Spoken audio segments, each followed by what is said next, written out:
नमस्कार, जय हिंद साथियों, आप सभी का स्वागत है हमारे यूट्यूब चैनल पर।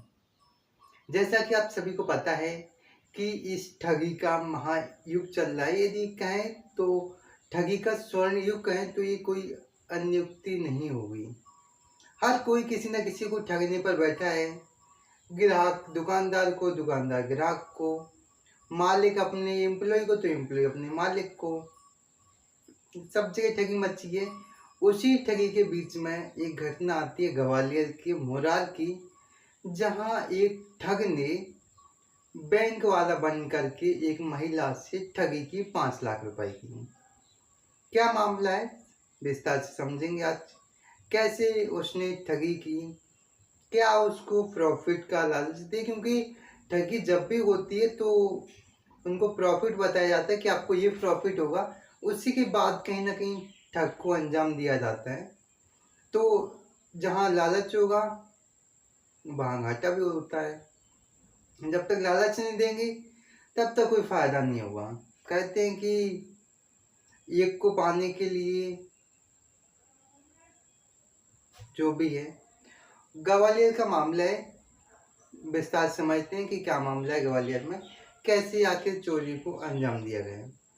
तो दैनिक भास्कर में एक न्यूज निकल के आती है कि ग्वालियर में एक महिला को बैंक ऑफिसर बनकर ठग ने कॉल किया। महिला की कुछ पॉलिसी के बारे में उसे बताया। इसके बाद उस महिला को ऑफर दिया कि आप को किस्त जमा करती हैं, उस पर एजेंट का कुछ कमीशन रहता है। उससे आपको नुकसान हो रहा है क्योंकि पैसे आपके हैं, प्रॉफिट एजेंट उठा रहा है। तो उसने ऑफर दिया कि यदि आप चाहें तो बैंक आपको ऑफर दे रही है जिससे कमीशन का पैसा आपके खाते में ही आ जाएगा।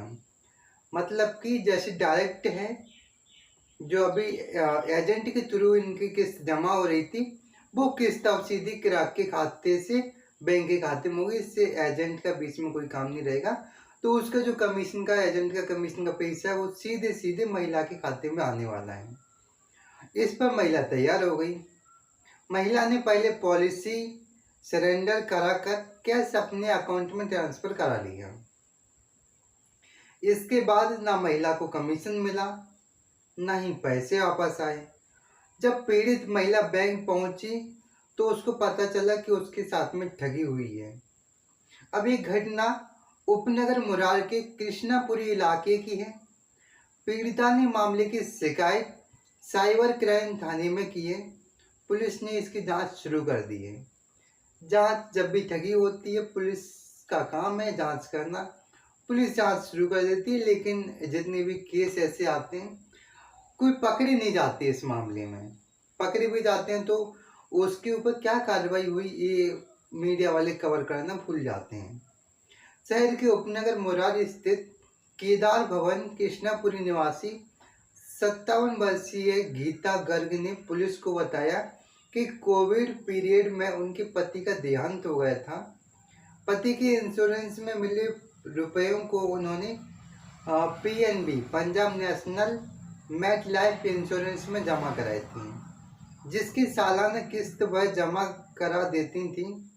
कुछ दिन पहले उनके पास कॉल आया। कॉल करने वाले ने खुद को PNB MetLife insurance company का ऑफर अफसर बताया और उनकी पॉलिसी की जानकारी दी उनको, जिस पर उन्हें उस पर विश्वास हो गया। और उसके बाद कॉल करने वाले ने बताया कि उनकी पॉलिसी पर मिलने वाला कमीशन एजेंट के खाते में चला जाता है, जिससे उनको काफ़ी नुकसान होता है। अगर वह चाहें तो एक कमीशन उनके खाते में आ जाएगा, जिससे काफ़ी बचत होगी। ठीक है, कौन नहीं चाहेगा।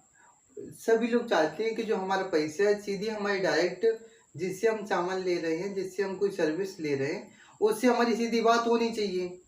तो महिला ने भी यही सोचा कि हमारी यदि सीधी बात होगी तो जो एजेंट के थ्रू हमारा कुछ लेन देन होता है तो वो एजेंट के जो कमीशन बचता है वो सीधे हमारे पास आ जाएगा, तो हमें को फायदा है। सामान्य कस्टमर की तरह उसने भी इस बात को स्वीकार कर लिया।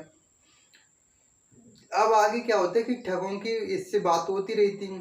ठगों की बातों में आकर गीता देवी अपनी पॉलिसी को बंद करने के लिए तैयार हो गई। इसके बाद पॉलिसी की तीसरी किस्त बताई हुए खाते में जमा करा दी। इसके बाद जीएसटी व अन्य कार्रवाइयों के नाम पर ठगों ने कुल 4,51,736 रुपये जमा करा लिए। इसके बाद जब पैसा महिला के खाते में नहीं आया तो वह बैंक पहुंची। बैंक पहुंचकर पता चला तो जानकारी मिली कि ना तो उनकी तीसरी किस्त जमा हुई है और ना ही उनके खाते में पैसा जमा कराया गया है। ठगी का एहसास होते ही पीड़ित महिला साइबर सेल पहुंची और मामले की शिकायत की।